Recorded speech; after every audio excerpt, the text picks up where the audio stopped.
So when I think about the work that we did together at Clayton High School, I don't think about what we did as much as I think about how we did it. And so what I really think I want people to take away from this book, if they were to bring it into their own schools, is the method and ideas about the approach that we implemented.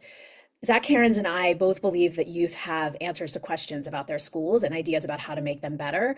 And so we started there. We started asking youth about what did they think the strength and shortcomings of their schools were. They were casual conversations over lunch that I led and facilitated and learned from students. And then we enlisted their help, the students' help to kind of think about what could research on your school actually look like.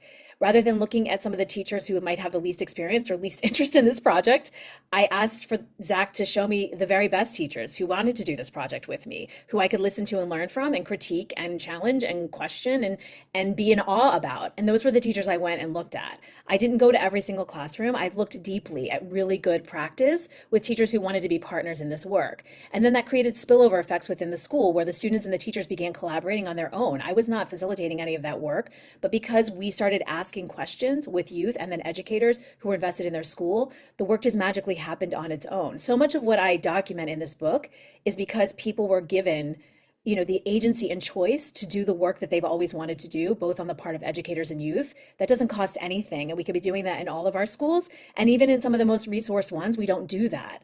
That's what I think is so powerful about this approach. It's something I learned early on as a young educator from progressive educators who taught me to listen and learn and to try, just try, right? Main lesson in my book is really when Zach said to me on the phone, the very first conversation we had, well, I don't know if it's going to work, but we can at least try. And everything was motivated by we can at least try. We weren't sure everything was going to work, and there were times it didn't.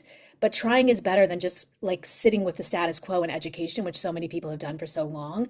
And researchers need to be documenting the excellent work that practitioners do in their schools every day. So much of research is deficit oriented about what schools can't do. This is a book about what schools do every day and how many of them can do this work in the future.